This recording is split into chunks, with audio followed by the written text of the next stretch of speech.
देखिए, लगातार लोगों की निजी जिंदगी में निगरानी रखना गैर कानूनी है। Supreme court right to privacy पे जजमेंट दे चुका है कि प्राइवेसी हमारा जीने का एक मौलिक अधिकार है, इसमें कोई हनन नहीं कर सकता। इस तरह तो कल आप और कहेंगे कि मियाँ बीबी का झगड़ा उसके बेडरूम में भी कैमरा होना चाहिए, क्योंकि जब वो मियाँ बीबी का तलाक या कोई डोमेस्टिक वायलेंस का मामला होता है तो एविडेंस वो दे नहीं सकती, अबला नारी है, इसलिए पहले ही घर में कैमरा होना चाहिए बेडरूम के अंदर। ये भी कहेंगे that is nonsense on the part of government और anybody who wants such type of rules.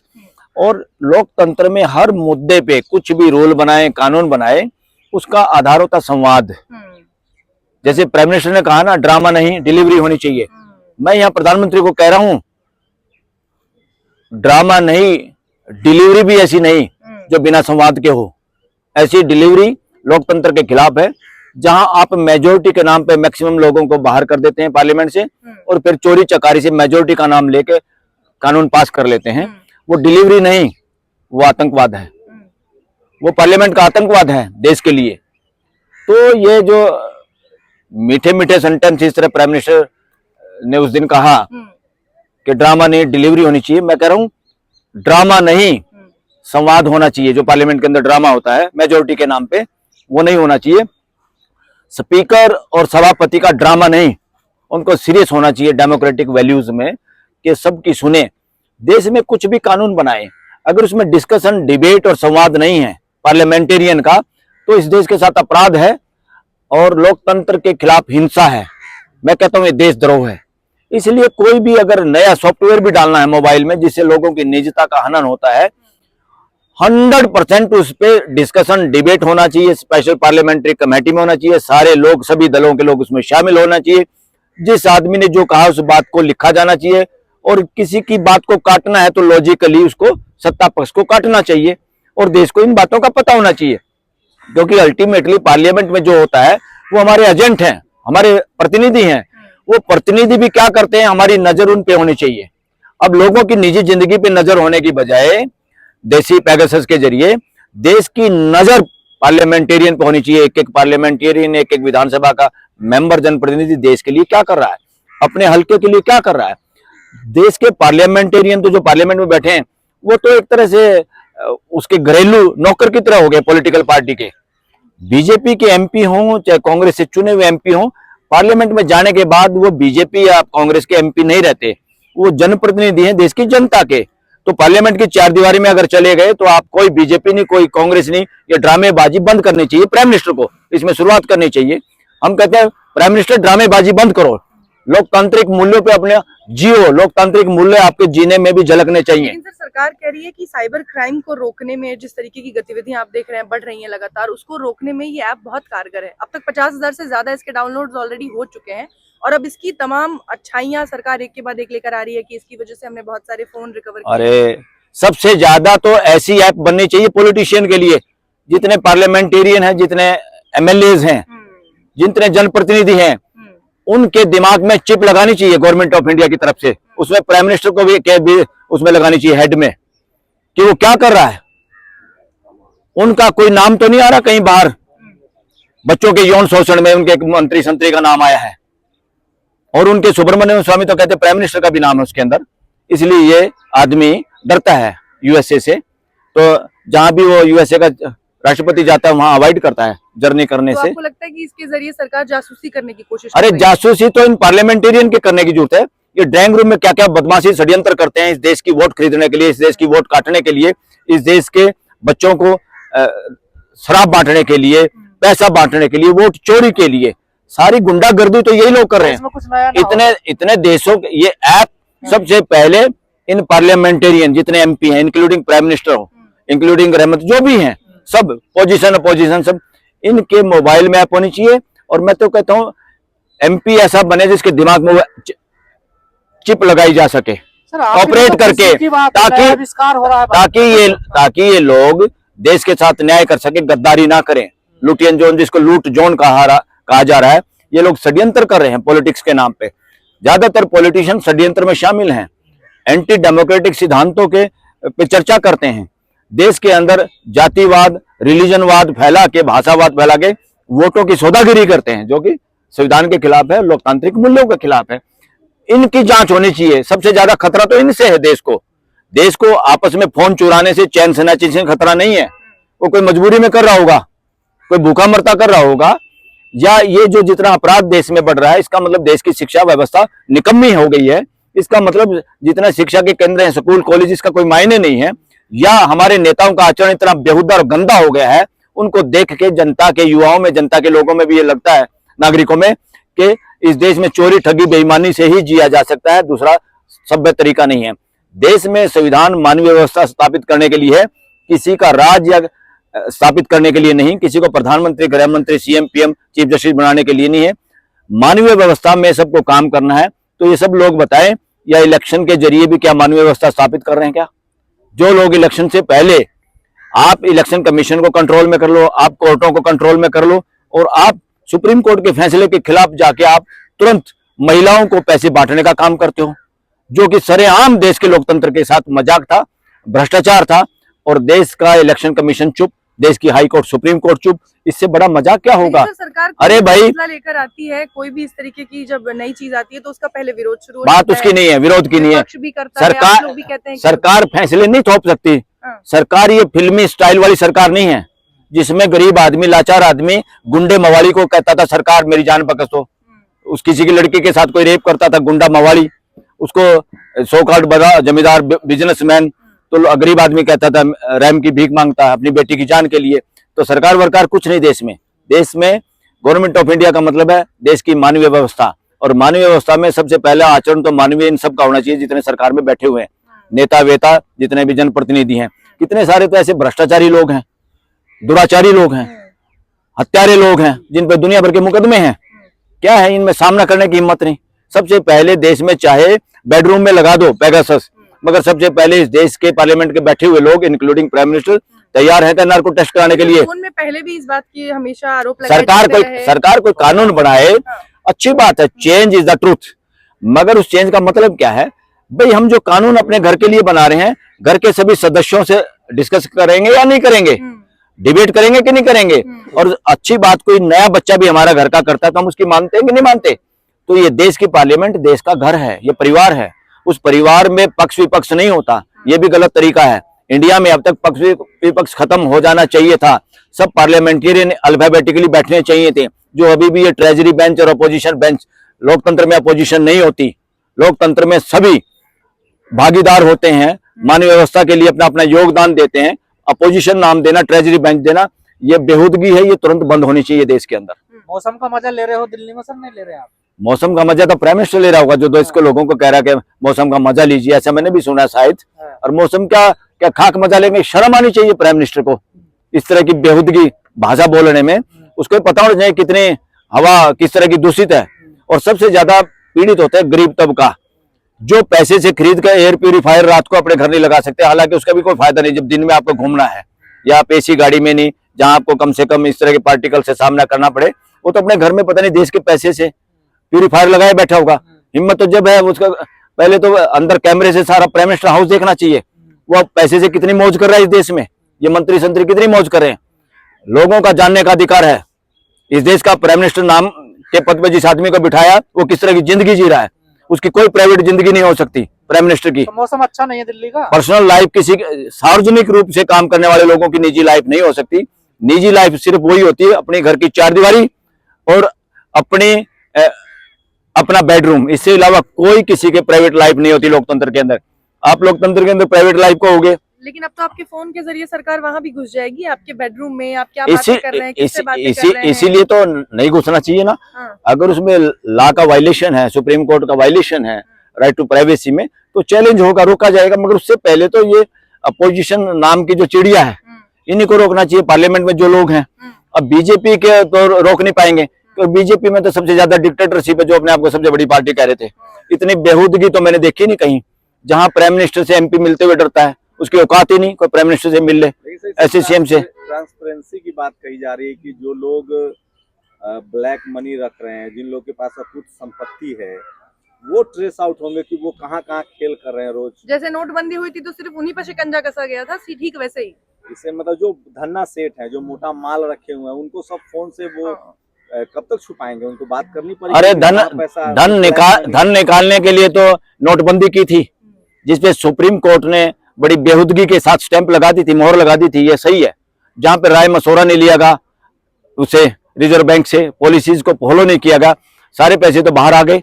बल्कि उसे बीजेपी और आरएसएस अमीर हो गई, जिन्होंने बाद में भी ट्रक के ट्रक नोटों के बंडल बदलवा के 2 नंबर का पैसा कमाया। उसी पैसे से बीजेपी और आरएसएस की बिल्डिंगें बनी हुई हैं। जहां बताते हैं अब दिल्ली में जो झंडेवाड़ा पे कोई मंदिर भी बुलडोज कर दिया। अरे भाई, आरएसएस तो ठेकेदार है मंदिरों की। ऐसे सारे मंदिर गिरवा दे तो देश का पीछा छूट जाए। आरएसएस गिरवा दे तो अच्छी बात है, मेरे को कोई एतराज नहीं, क्योंकि मैं मंदिर में कहीं नहीं देखता कोई ठहरने की व्यवस्था हो या खाने की व्यवस्था हो जो गुरुद्वारों में है। देश का पैसा लग रहा है मंदिरों में, जिस स्थान पे भी पैसा लगेगा वो स्थान, इससे इकोनॉमी बूम होगी ना सर। ये जो ऐप आ रहा है, इससे जो ब्लैक मनी है, जो लोग हजारों साइबर क्राइम पे रोक लगेगी। सब जगह सब तरह के क्राइम पर रोक लगेगी। लोग ट्रांसपेरेंट होंगे, ईमानदार होंगे। अच्छी है। पूरे देश में पारदर्शिता आ जाएगी सर। अपने फोन पर किसी तरीके की बात करने से पहले 10 बार सोचेंगे। हाँ, पहले तो कौन सी ऐप ने काम किया भाई, वो ऐप काम कर देगी ताकि महाराष्ट्र में एमएलए खरीद का सामना ले जाए जा सके। पकड़े जाएंगे क्या उस ऐप से वो लोग पुराने जिन्होंने मुस्टंडा और गुंडागर्दी करी, इस देश के लोकतंत्र के साथ मजाक किया है? क्या उस ऐप से पता चल जाएगा कि किस षड्यंत्र के तहत बिहार के लोगों को और औरतों को पैसे बांटे गए, कौन से कानून के तहत बांटे गए, कौन कौन इस षड्यंत्र में शामिल थे? और इलेक्शन कमीशन क्यों नहीं बोल पाया? हाईकोर्ट और सुप्रीम कोर्ट सो मोटो एक्शन क्यों नहीं ले पाई, जबकि सुप्रीम कोर्ट का फैसला इसके खिलाफ था कि इस तरह आप नहीं कर सकते। अरे भाई, पैसे देके, लालच देके, वही तो एक भ्रष्टाचार है इलेक्शन का। तो आप ऐसे पैसे जरूर भी सरकार के उससे खजाने से पैसे आपने दिए, आप लगातार दे पाएंगे क्या?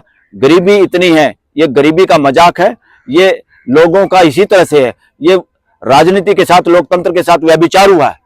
जैसे कोई मजबूरी में अपना तन बेचती है, ऐसे ही मजबूरी में बहुत बड़ा हमारा समाज अपना वोट बेच देता है। इस ऐप से वो लोग डर रहे हैं जिनके पास या तो काला धन है, ब्लैक मनी है, अकुत संपत्ति है, और जिनका चरित्र ठीक नहीं, तो उनको डर लगता है कि इस मोबाइल को लेकर। अरे वो ऐप, क्या हम तो कैमरे के भी पक्ष में हैं, बेडरूम के कैमरे के, बशर्ते देश का प्राइम मिनिस्टर, गृह मंत्री एक बार नार्को टेस्ट करा ले, फिर अपोजिशन को हम मना लेंगे कि चुप रहो, जो कुछ ये करना चाहते करने दो। है क्या हिम्मत? पूछो आप लोग उनसे जाके। भारत में जितने भी ऐप बने हैं वो कामयाबी नहीं हुए, सब विदेशी ऐप चल रहे हैं इंडिया में, तो क्या कामयाब हो पाएगा ये ऐप? और ऐप तो कितना कामयाब होगा, इसमें इतनी टेंशन लेने की क्या जरूरत है, धीरे धीरे हो जाएगा कामयाब। तो आस्था और पूंजीवाद दोनों लोकतंत्र के दुश्मन हैं, दोनों अमानवीय हैं, अस्तित्व के खिलाफ हैं। ये दोनों चीजों के जो पक्ष में खड़ा, सब जो मानवता के खिलाफ है। कह रहे हैं कि मैं ईमानदार हूँ, जनता मुझे चुन रही है। किन्होंने कहा? आपको लोकतंत्र क्यों चाहिए? सड़क, मोदी जी देश को बेहतर बना रहे हैं, हम सबसे बड़ी ताकत बन रहे हैं। डिजिटल इंडिया, मोहन भागवत ने कहा है भारत क्या दुनिया में डंका बज रहा है। तो जो मोदी जी बायोलॉजिकल भी नहीं है, खुद अवतार हैं, कल की अवतार हैं। तो आपको क्यों चाहिए लोकतंत्र? बेईमानी करने के लिए, चोरी करने के लिए, व्यभिचार करने के लिए? आप अगर ईमानदार है तो ट्रांसपेरेंट रहिए, उनके ऐप का सामना कीजिए, आप मोबाइल में रखिए, और जो भी अगर आप कोई गलत काम नहीं करें तो उस ऐप से क्यों डर रहे हैं? अरे ट्रांसपेरेंसी के लिए वो कह रहे हैं कि क्यों डर रहे हो? अगर नरेंद्र मोदी ये कह रहा है कि ट्रांसपेरेंसी से डर रहा है देश से, हम तो ब्लैक मनी को इकट्ठा करना चाह रहे हैं, या नोटबंदी में कितना ब्लैक मनी आया जो देश के लोगों को झूठ बोल के, अब तक तो एफआईआर दर्ज होनी चाहिए थी और सुप्रीम कोर्ट को, हाई कोर्टों को कॉग्निजेंस लेना चाहिए था। आप इलेक्शन के बहाने लोगों का ब्रीच ऑफ ट्रस्ट नहीं कर सकते, झूठ बोल के आप वोट नहीं ले सकते।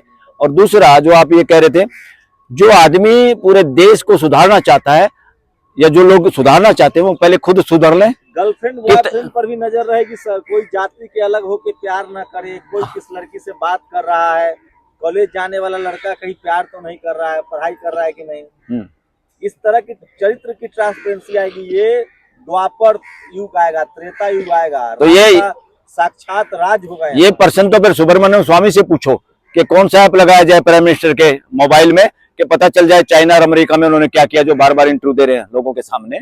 और दूसरा, जो आदमी ट्रांसपेरेंसी चाहते हैं, लोकतंत्र तो है में ट्रांसपेरेंसी लोकतंत्र का आधार है, हम भी चाहते हैं ट्रांसपेरेंसी होनी चाहिए देश के अंदर, कंप्लीट होनी चाहिए।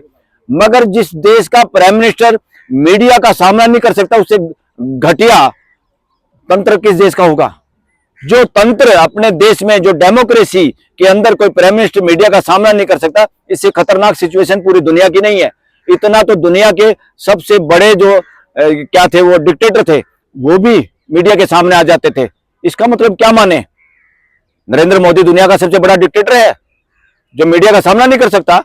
ये लानत है डेमोक्रेसी पे, पूरे देशवासियों पे लानत है कि हम इस तरह के लोगों को सत्ता में बिठाए बैठे हैं कि जो मीडिया का सामना नहीं कर सकता। और देश के लोग अंधभक्ति यानी आस्था और कैपिटलिज्म पूंजीवाद दोनों एक सिक्के के दो पहलू हैं, दोनों अमानवीय है, मानवता के खिलाफ हैं, लोकतंत्र के खिलाफ हैं। ये लोकतांत्रिक मूल्यों के आधार पर चल ही नहीं सकते, इसलिए लोकतंत्र का विनाश करके ही इनकी जड़ें हरी होती है। आपको सर, लगता है कि चलते- निजता के अधिकार सर- का हनन करता है ये ऐप जो सरकार लाना चाह रही है? निजता के अधिकार जो है भाई, नागरिकों अभी- को, उसका हनन करती है? निजता का अधिकार मौलिक अधिकार है राइट टू लाइफ के तहत। उसमें लोगों के अंदर ताक झांक करके पुलिस स्टेट नहीं बना सकते। India is not a police state. Police state का क्या मतलब होता है? जहां हमेशा पुलिस आपके पीछे पीछे होती है। आप अपने बच्चों के पीछे पीछे रहेंगे क्या? कोई अपने घर में अपनी पत्नी के भी पीछे पीछे खुद लगे और पत्नी छोड़ के चली जाएगी ऐसे फुद्दू हस्बैंड को? कोई अपने बच्चे के पीछे पीछे लगे, कहां जाते हो, किसके साथ खेलते हो, वो बच्चा माँ बाप को दुत्कार देगा। नहीं चाहिए ऐसे माँ बाप जो हर स्टेप पे मेरे पीछे पीछे लगे। हमें अपने लोगों पे, अपने नागरिकों पे भरोसा है। हर नागरिक मेरे से भी ज्यादा समझदार है, ये प्राइम मिनिस्टर को खुद सोचना चाहिए। हर नागरिक हमारे से ज्यादा चरित्रवान है, ये खुद प्राइम मिनिस्टर को सोचना चाहिए, एमपीओ को सोचना चाहिए। और बीजेपी के एमपी इस काम में दोषी होंगे अगर देश की निजता के चक्कर में अपने आगामी सत्ता में बने रहने के लिए, टिकट लेने के लिए जितने एमएलए एमपी किसी भी पार्टी के हैं वो इस देश के साथ धोखा कर रहे हैं। उनको डिबेट करनी चाहिए, एक्सपर्ट से भी पूछना चाहिए, कानूनविदों से भी पूछना चाहिए, फिर देश के फायदे में जो कुछ है मिलजुल के उसमें फैसला लेना चाहिए। डेमोक्रेसी सर्वसम्मति का नाम है, डेमोक्रेसी बहुमत का नाम नहीं है। जो बहुमत को डेमोक्रेसी समझते वो डेमोक्रेसी के दुश्मन है। सर, चलते चलते महमूद मदनी है, वो कह रहे हैं कि अगर जुल्म होगा तो जिहाद होगा। 2025 में क्या मतलब है? देखो, हाँ। जिहाद का मतलब है अन्याय के खिलाफ बगावत या अन्याय के खिलाफ खड़ा होना। तो अगर लोगों के साथ नाइंसाफी होगी तो जिहाद कह लो या संघर्ष कह लो या ये कह लो क्या नाम है जो लोग करते हैं सड़क पे मार्च कह लो, वो शब्दों का हेरफेर है। जिहाद शब्द से इसको खाली एकदम इसको मुस्लिम समझ रहा समझे, शब्दों के मीनिंग में जाए। लास्ट होता वो भी तो जिहाद का भाषा किसी रिलीजन की बपौती नहीं है, भाषा किसी समाज की बपौती नहीं है। भाषा का सिर्फ और सिर्फ मतलब है किसी सत्य बात से, वास्तविकता से परिचय कराना ही भाषा का असली मकसद है। जिहाद का मतलब है अन्याय के खिलाफ संघर्ष, और अन्याय जनता के साथ होगा तो जनता संघर्ष हमेशा करती आई है।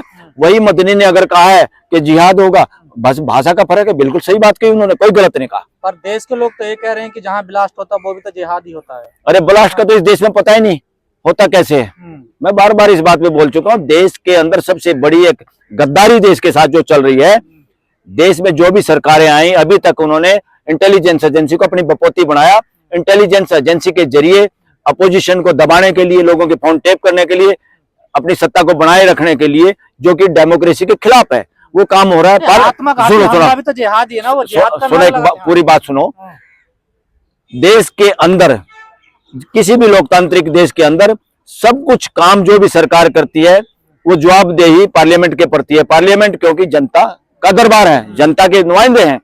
तो इस देश के इंटेलिजेंस एजेंसी का पार्लियामेंट को कुछ पता नहीं, पार्लियामेंट को कुछ पता नहीं क्या काम करे, किस प्रोजेक्ट पे काम कर रहे हैं। और देश को शक हो रहा है क्योंकि जिस तरह पुलवामा और क्या पहलगाम के आतंकियों का अभी तक जितना पता चलना चाहिए था लोकतांत्रिक देश के अंदर, उस स्टोरी का वो नहीं पता है, लोगों को शक है। इसलिए मैं तो बार बार इंटेलिजेंस एजेंसी के लोगों को कहता हूं, भाई आप संविधान के तहत हैं, संविधान के प्रति हम सब समर्पित है। कोई सो कॉल्ड सरकार, कोई सीएम पीएम इनके प्रति कोई जवाबदेही होने की जरूरत नहीं अगर वो काम गलत कराते हैं। और आपको खुद इंटेलिजेंस एजेंसी की तरफ से, रिटायर्ड अफसरों की तरफ से बात आनी चाहिए कि हाँ, देश की इंटेलिजेंस एजेंसी को पार्लियामेंट के प्रति जवाबदेही होना चाहिए। और इसीलिए देश को शक भी है, बहुत बार हमारे इंटेलिजेंस एजेंसी फोर्सेस का इलीगल तरीके से मिसयूज होता है, सरकारें करती हैं, गलत काम कराती हैं। इसलिए किसी भी देश में पुलिस, पैरामिलिट्री फोर्सेस या मिलिट्री के गोलियों से अगर इसी देश के बच्चे मारे जाते हैं किसी भी रूप में, उनको आप आतंकवादी कह लो, उनको आप नक्सलवादी कह लो, देशद्रोही कह लो, पाकिस्तानी कह लो, कुछ भी कह के, इस तरह से ये उतना ही दब्बा है देश के लोकतंत्र पे। लोकतंत्र के अंदर अपनी ही पुलिस के द्वारा अपने लोगों का मारा जाना ये सबसे बड़ा अपराध है लोकतंत्र के अंदर। जितने लोग जिस वक्त में मारे जाते हैं समझो उतनी घटिया सरकार है, उतने ही घटिया लोग उस तंत्र में बैठे। मदनी ने जो बात कही है, अन्याय के खिलाफ संघर्ष होता है, होता रहेगा, बिल्कुल 100% सही बात है। आप समर्थन में हैं उनके? समर्थन क्या होता है, मैं तो बात कह रहा हूँ ना क्लियर।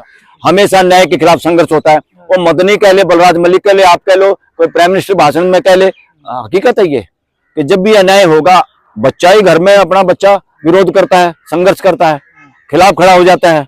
तो इस वजह से, और नेपाल में तो सारे परिवार मार दिया था कि शादी के चक्कर में, और बच्चे को शादी नहीं करने दी, वो सारे माँ बाप लिटा दिए थे उसने। तो वो क्या था, वो जिहाद था, अन्याय के खिलाफ जिहाद था। और क्या होता है ये तो इस पे सुप्रीम कोर्ट को संज्ञान लेना चाहिए इस मुद्दे पे।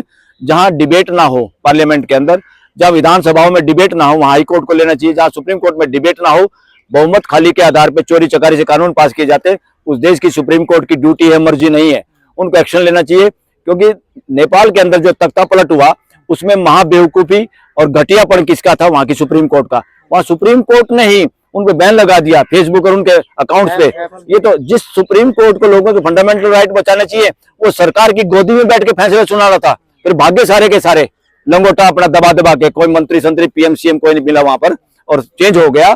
तो इसी प्रकार सुप्रीम कोर्ट अपनी सार्थकता दिखानी चाहती है, तो डे बाय डे देखना चाहिए पार्लियामेंट सही चल रही है कि नहीं, बयान कोई प्राइम मिनिस्टर सही दे रहा कि नहीं दे रहा, कहीं पे कानून व्यवस्था सही है कि नहीं, इंटेलिजेंस एजेंसी का दुरुपयोग तो नहीं हो रहा, लोगों के बोलने के राइट का हनन तो नहीं हो रहा। इसलिए सुप्रीम कोर्ट खाली मुकदमे जो कोई फाइल करेगा उसको सुनने के लिए नहीं है, रात को चौकीदारा करना मिलिट्री से भी ज्यादा देश के अंदर किसी की ड्यूटी है, तो वो हाई कोर्ट और देश की supreme court. Thank you. SIR के नाम पे BLO सब लगातार आत्महत्या कर रहे हैं, क्या कहें? अरे भाई, ये SIR पहली बात तो ये फ्रॉड है देश के साथ। इसमें कोई विदेशी नागरिक हमने तो मिला नहीं। तुम इतने दिन से, तुम्हारा 10-12 साल जिम्मेदारी है तुम्हारे पास इस देश की व्यवस्था संभालने के लिए, कितने लोग पकड़े हैं भाई? एक लड़की को बाहर भेज दिया, वो सुप्रीम कोर्ट ने आदेश दिया है, चीफ जस्टिस सूर्यकांत ने आदेश दिया है कि उसको वापस बुलाओ। किसी का बाप यहाँ पर आए, किसी के फादर, उन्होंने कहा मेरी बेटी को वहां 40-50 किलोमीटर दूर कैद है बांग्लादेश की जेल में, और वो ऐसे गलत कर दिया, जबरदस्ती भेज दी, कागज दिखाओ, नहीं तो तुम बांग्लादेशी हो। सुप्रीम कोर्ट ने आदेश दिया, उस लड़की को बुलाओ यहाँ पर, बाद में बात करेंगे। तो सरकार को कहा कि भाई उसको बुलाओ, गलत तरीके से तुमने भेज दिया। ये कुछ नहीं, ड्रामेबाज हैं खुद, ड्रामेबाज को ड्रामा नजर आता है। खुद जो ड्रामेबाज होता है उसको हमेशा शब्द वो याद आएंगे जो अपने जीवन शैली में, आचरण में जिसके जो जिस तरह का आचरण है, वो शब्द वो बोलता है। तो इसीलिए ड्रामा तो पार्लियामेंट में करवाता है, पार्लियामेंट में बैठता नहीं प्राइम मिनिस्टर, लंबे समय तक फेस नहीं करता, लोगों की बात सुनना नहीं चाहते। और उसकी बीजेपी की पार्टी के तो लोग, प्राइम मिनिस्टर अगर कोई गलत और बेवकूफी भरी बात करे तब भी तालियां पीटते हैं, क्योंकि कैमरा पकड़ लेता है। अगर कैमरे में आप तालियां पीटते हुए नजर नहीं आओगे तो आपका टिकट कट जाएगा। तो इस तरह के लोग हैं। सबसे ज्यादा अगर क्रिमिनल हिस्ट्री के लोग जिन पे केस है पेंडिंग, वो बीजेपी में हैं, वो MP बना दिए। अरे इसका मतलब बिना केस वाले आपको लोग ही नहीं मिल रहे कैंडिडेट, बताते हो आप सबसे बड़ी पार्टी हैं। लानत है सारी पॉलिटिकल पार्टीज पे कि क्रिमिनल हिस्ट्री के लोगों को आप टिकट देते हैं, पैसे और ठग लोगों को, जो रेत की खान, पहाड़ की खान के ठेकेदार हैं, जिन्होंने काला पैसा कमाया हुआ है, या वो अफसर जो घटिया रहे हैं आचरण में, जिन्होंने पैसा कमाया, सारे इस तरह के लोगों को बिठा के फिर उनसे चोरी चकारी करवाते हैं कि वो बोल नहीं पाता ना। इसीलिए बार बार हमारे कई वकील भी कहते हैं, सुप्रीम कोर्ट के जजों के भी डॉकेट, उनके डॉक्यूमेंट रखते हैं, उनके नहीं तो उनके रिश्तेदारों के। एक जो कर्नाटका से हमारे चीफ जस्टिस आते थे, पिछले रिटायर हो गए, वो उन्होंने कहा जब मैं चीफ जस्टिस बना मेरे परिवार के ऊपर केस बनाने की कोशिश करी, क्योंकि मेरे ऊपर दबाव डालना चाह रहे थे कि सुप्रीम कोर्ट में कोई फैसला सही ना कर सके या सरकार के पक्ष में कर दे। ये सिचुएशन है। देश का हर नौजवान जिसकी वोट है, हर नागरिक, वो सारे के सारे असली पार्लियामेंटेरियन है। इसलिए पार्लियामेंट के अंदर बैठे हुए पार्लियामेंटेरियन पर निगाह रखो, ये क्या बदमाशी कर रहे हैं, इतने बड़े बड़े अनडेमोक्रेटिक राजशाही वाले मकानों में रह के ये क्या षड्यंत्र कर रहे हैं, ये आपकी बात उठाते कि नहीं उठाते। अगर वो पार्टी लाइन में चलते हैं अननेसेसरीली आंख मिच के, तो उनका घेराव करना चाहिए लोगों को, कि ताकि देश के मुद्दे उठ सके। कितने लोग देश का मुद्दा उठा पाते हैं आप सब को पता है। और वकील साहब, कई बुद्धिजीवियों का ये मानना है कि देश में जो वैज्ञानिक सोच है वो खत्म होती जा रही है और पाखंडवाद की लिप्त में देश आ रहा है। यस, पाखंडवाद का तो सबसे बड़ा स्रोत हाउस है वर्णवाद। दुनिया में सबसे बड़ा अगर कोई पाखंडी ऑर्गेनाइजेशन है तो वो है जो वर्णवाद के पैरोकार है। वर्णवाद मानवता की दुश्मन है। वर्णवाद सबसे बड़ा कैंसर है पूरी धरती पे, और वो इंडिया में। जब से वर्णवाद इस देश में अगर किसी का शासन है तो आज तक वो वर्णवाद का है, बशर्ते बेशक यहाँ डेमोक्रेसी है। आज तो डेमोक्रेसी में जो पार्टी व्यवस्था की संभालने के लिए जिम्मेदारी है वो वर्णवाद की पैदाइश हैं। इसलिए सबसे ज्यादा इस देश को जितना जल्दी समझेगा कि वर्णवाद को हमने खात्मा करना है, वर्णवाद की सोच के लोग जो आस्था के केंद्र बनाने में लिप्त है, चाहे वो और ढोंग करने में है। सबसे बड़ा ढोंगी अगर दुनिया का कोई प्राइम मिनिस्टर है तो नरेंद्र मोदी है, जो ढोंग करता है, कितने तरह के कपड़े बदलता है, कभी लाल गेरुए पर अपने आप को संत बताता है, कभी जाके वहां सारे मंदिर की ठेकेदारी खुद ही ले ली, जैसे राम की सारी ठेकेदारी इसी की है, और एक भागवत साथ में बिठा लिया। तो लोग मजाक मजाक में कहते हैं कि 2 रंड मलंग जो गृहस्थी नहीं चला पाए वो इस देश को मार्गदर्शन देने की चेष्टा में है, जो कि फेल होंगे। वो आस्था की दास्ता में देश को जगड़ना चाहते हैं, जो अच्छी बात नहीं है। ठीक है, धन्यवाद।